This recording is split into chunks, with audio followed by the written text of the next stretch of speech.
So let's go have a look at the special abilities. So we've got all of our resource cards here, and we've got our invertebrate cards. So for sake of argument, I'm going to show my resource cards for both players, even though really we'd kind of keep them covered up and use them to our advantage. So I'm going to go first. So I'm going to show you how it works if we're going to kind of trick the player into battle. So I've got 1 attack from the aphid. Now, the special ability of the aphid is to use the ant, and player 2 is going to know that you've got the ant because it's not in their hand, but they need to then decide can they work out if player 1's got enough resource to use a special ability.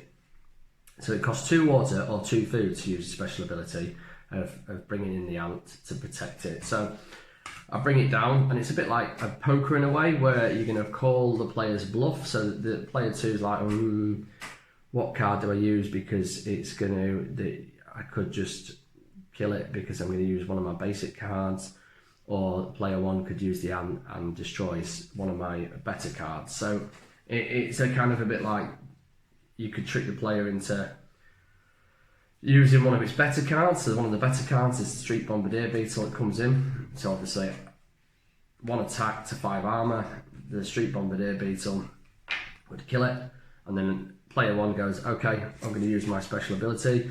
Only 1 player can use 1 special ability per turn, so whether so this player could decide to up its attack in the first place, so and then I can't use my special ability, or I have to declare if I'm going to use my special ability. So I hope that makes sense. So 1 player can only declare 1 special ability per turn.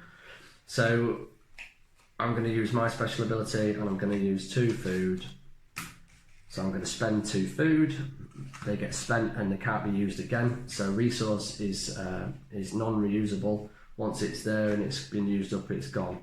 And I'm going to put the ant card over the common aphid card, which adds to the aphid. So where the aphid was 1 attack before, it now becomes 8.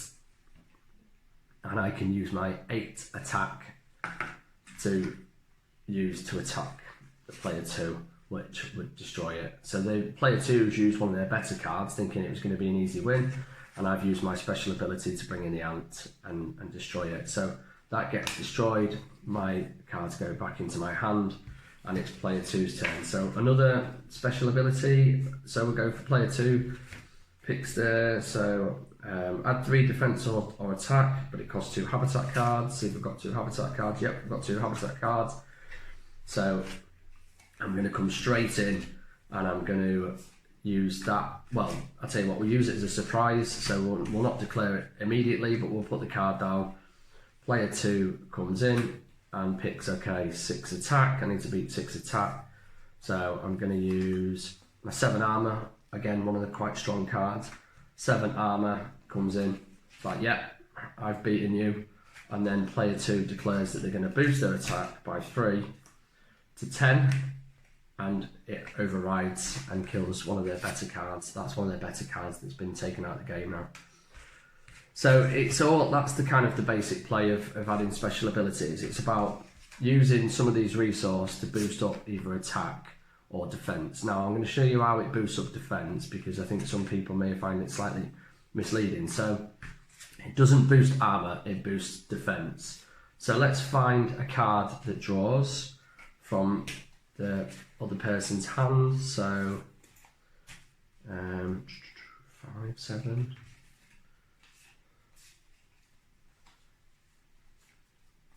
So there's quite a lot of 5s you'll see. So let's find a 6, 5, 5, 4, 6, 5, 5, 6, 6.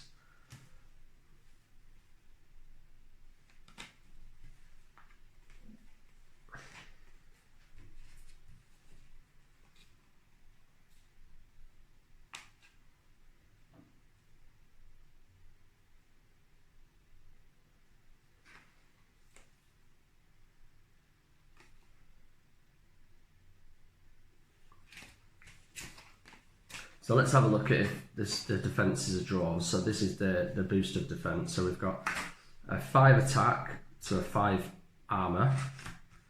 Okay. and then the robber fly would be on defense because it's got a higher defense. Now in this case, the Hornet doesn't have a special ability to boost its defense, so it would automatically lose. However, if it was another card that had a similar values, so it had a similar defense, it then boosts up the defense. So we've got a 5 attack, a 6 attack to 5 armor. Oh, don't worry.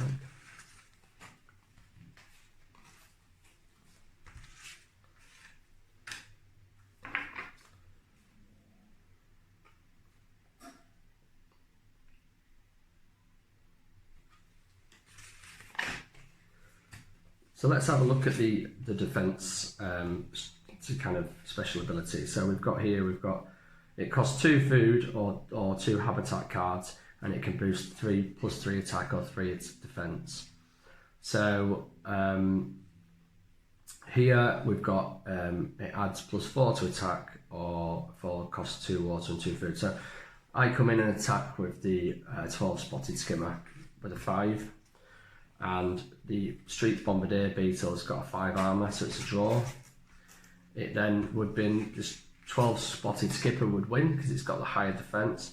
However, if you use 2 food or 2 habitat, so 2 habitat, I boost the defense by 3, and it overrides and wins because that defense now becomes 9, and that's how that works. Now, there's not many cards where that situation will happen. But it's that kind of strategy of when to use things and remembering some of the cards. So it's about retention of information with some of the inset cards. So that's the basic special ability play. So let me move on to where things get slightly more complicated, but maybe more interesting. So we've got our piles of resource, and we've got our 2 piles. And if you felt that you've been dealt the weaker hand, and you feel like player 1's got a strong hand, it's killing all my cards, seems to have quite a lot of resource left in the pack, we can then play the top tier of the game, which is adding in the action cards. The action cards remove resource, so drought removes the water, so you put it removes it for both players. So we have to go through our packs and say, yeah, I've got 2 water, they're removed. I've also got 2 water, they're removed. So now they're completely out of the game. So that kind of it removes them for both people, but at the same time, it also obviously kind of levels the battlefield out slightly. And then you've got some of the other cards as well. So you've got flooding, obviously removes other resource, same with urbanisation and climate change, which are all in the instructions. So that's the basic play really. So you can play it with just the attack and the armour, or you can play attack armour when it's a draw defence, or you can play it with the special abilities, which I find a lot more interesting, and definitely some strategy in there of when to use them and to save them, and you'll start to remember some of the stronger cards to try and remove them from the game. So I hope you enjoy it, and I'm going to move on to free player now. So welcome back. Here's free player. So this is the game is designed to be 2 player really. You can play 3 player, but you'll play with less invertebrate cards, which it works, but it's not as fun. Or you can play this multiplayer game where it starts moving around the world. So we've got 3 players. You'd have 4 cards each.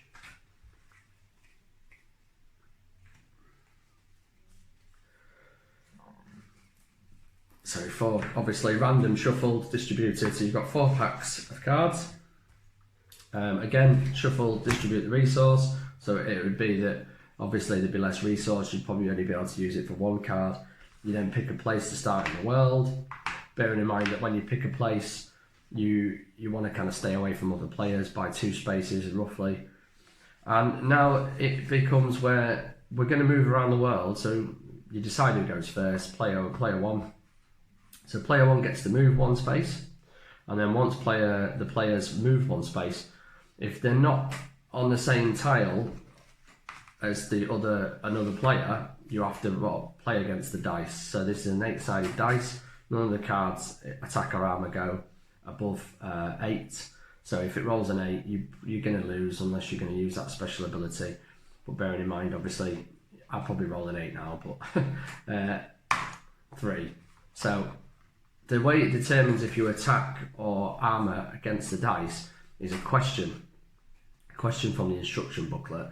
So before I roll and this player goes, another player asks me a question about one of the cards or an invertebrate related question. So player 2 says to me, okay, what's the Hercules beetle Latin name? I'm like, oh, I don't know, I can't remember.